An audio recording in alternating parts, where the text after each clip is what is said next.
Hello everyone, welcome back. We're at the last section of our presentation, the pharyngeal apparatus, and in this section we'll talk about the clinical correlates as to what happens when the normal development of the pharyngeal apparatus does not go as planned.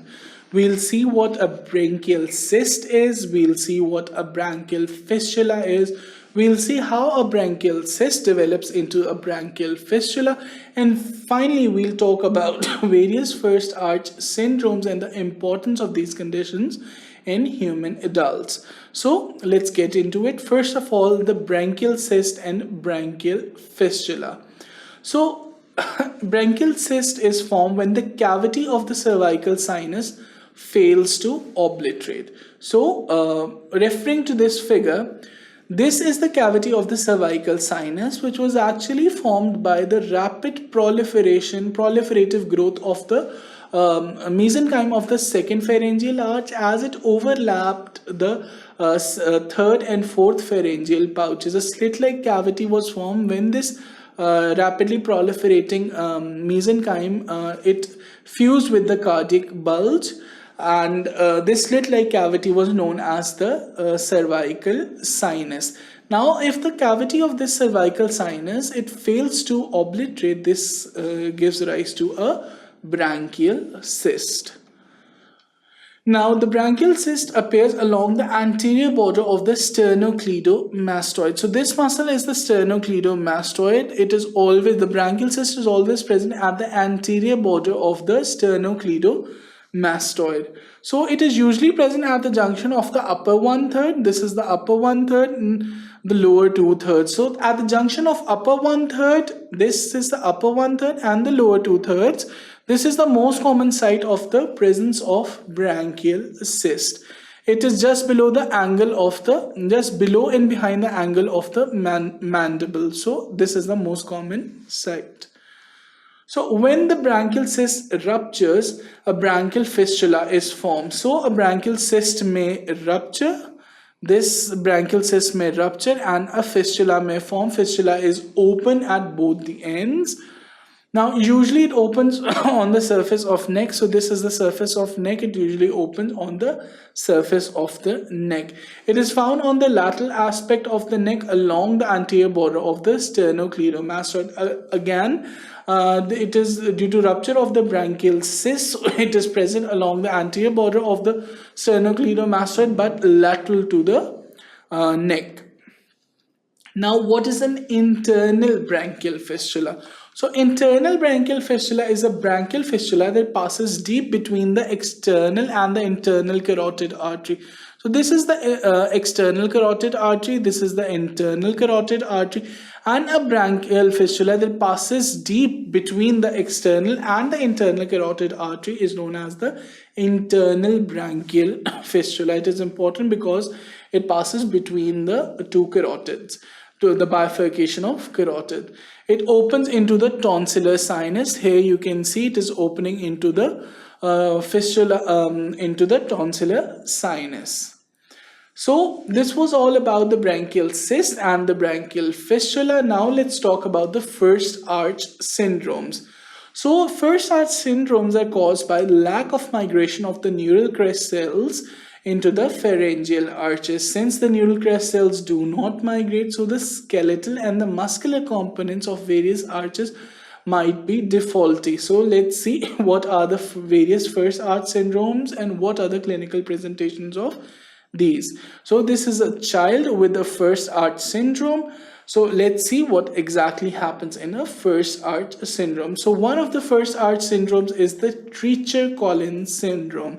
So what is a Treacher Collins syndrome? It is an autosomal dominant trait, and the clinical manifestations include malar hyperplasia, which is due to underdevelopment of the zygomatic bone. So here you can see the zygomatic bones are underdeveloped. So we have malar hyperplasia.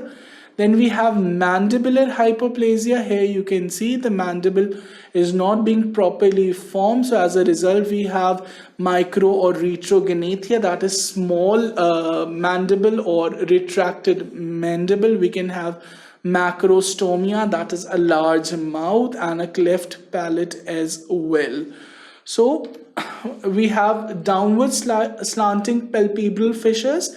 So these are the palpebral fissures and these are downward slanting. Here you can see these are the palpebral fissures which are downward slanting.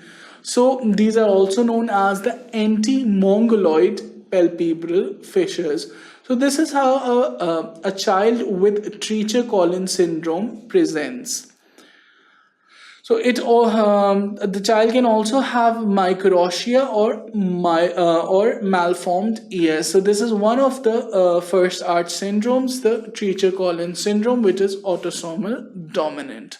Now we have Pierre-Robin syndrome. So what is Pierre-Robin syndrome?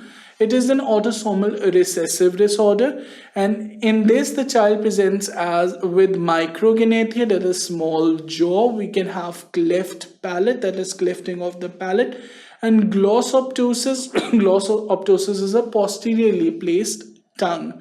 So Pierre-Robin syndrome is an autosomal recessive disorder with the clinical manifestations of micrognathia, that is small jaw, clefting of the palate, and glossoptosis, which is posteriorly lying tongue. Now finally we can have DiGeorge syndrome. DiGeorge syndrome is due to abnormal development of the neural crest cells. It is usually due to the microdeletion on the long arm of chromosome 22. So there is abnormal development of the neural crest cells.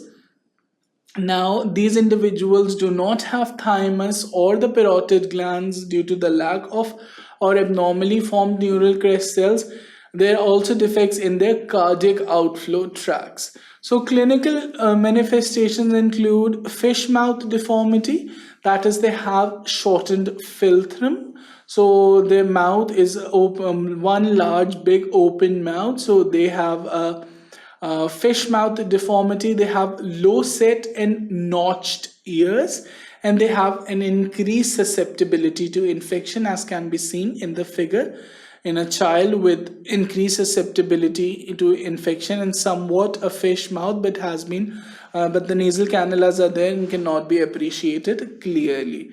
So this was all about the clinical correlates of the pharyngeal arches. We saw what happens when there's faulty development of the pharyngeal arches. We saw branchial cyst and branchial fistula. We realized what an internal branchial fistula means, and finally we talked about various first arch syndromes, the Treacher Collins syndrome, the Pierre-Robin syndrome, and finally the microdeletion on chromosome 22. I hope you liked this lecture and understood it. For further such lectures, keep watching sqadia.com.